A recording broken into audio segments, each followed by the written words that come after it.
Hello' everyone, আপোনালোকে বাৰু কাণফুলি পিন্ধি ভাল পায়নে? যদি ভাল পায় তেন্তে এইটো ভিডিঅ' আপোনালোকৰ বাবে। এই যে ফুলিযোৰ দেখিছে, এইযোৰ মই নিজ হাতেৰে বনোৱা। এয়া লৈছোঁ এখিলা ট্ৰান্সপাৰেণ্ট শ্বীট। এয়া মোৰ আই কাৰ্ডৰ বাহিৰৰ কভাৰটো আছিল। তাকে এয়া কাটি বাছি চিজিল কৰিছোঁ ফুলিযোৰৰ জোখত। ট্ৰান্সপাৰেণ্ট শ্বীটৰ পৰিৱৰ্তে কাপোৰতো এইযোৰ ফুলি বনাব পাৰি। এয়া দেখিছেনে, দুখন ট্ৰান্সপাৰেণ্ট শ্বীট হোৱাৰ পিছত মই কেইটামান হাফ কাট মণি লৈছোঁ। এই মণিবোৰ আপোনালোকে অনলাইনত কিনিব পাৰিব, নহ'লে ওচৰত যদি কিবা দোকান আছে তেন্তে সেই দোকানৰ পৰাও কিনিব পাৰিব। এতিয়া এটা এটাকৈ মণিবোৰ মই আঠা লগাই গৈছোঁ।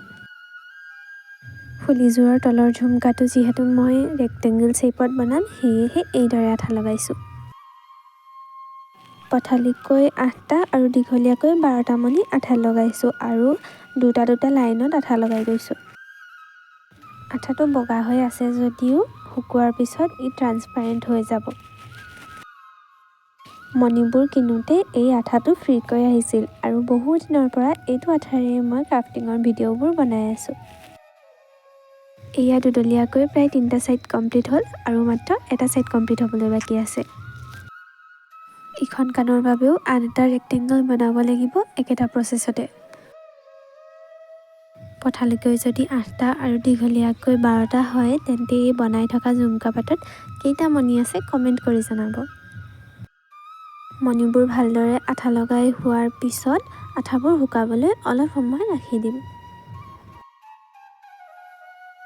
এয়া চাওকচোন, আকৌ ট্ৰান্সপাৰেণ্ট শ্বীট কাটিলোঁ। কিয় জানেনে? ফুলিযোৰৰ ওপৰৰ বুটামটোৰ বাবে।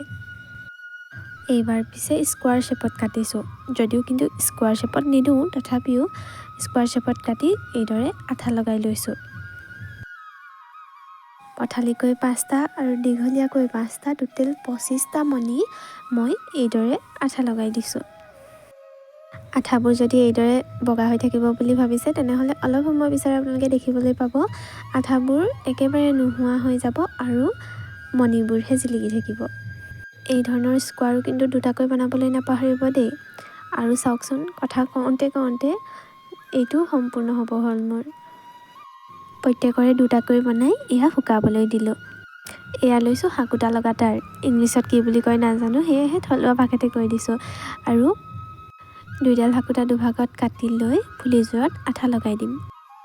যিহেতু দুপাত ফুলি আছে সেয়েহে মই দুটা প্ৰচেছত আপোনালোকক দেখুৱাইছোঁ। প্ৰথমতে কাটি লৈ পিছত আঠা লগাই দিম আৰু আনটোত প্ৰথমতেই দুইফালে হাকুটাকেইডাল লগ কৰি লৈছোঁ আৰু পিছত ফুলিযোৰত আঠা লগাই দিম।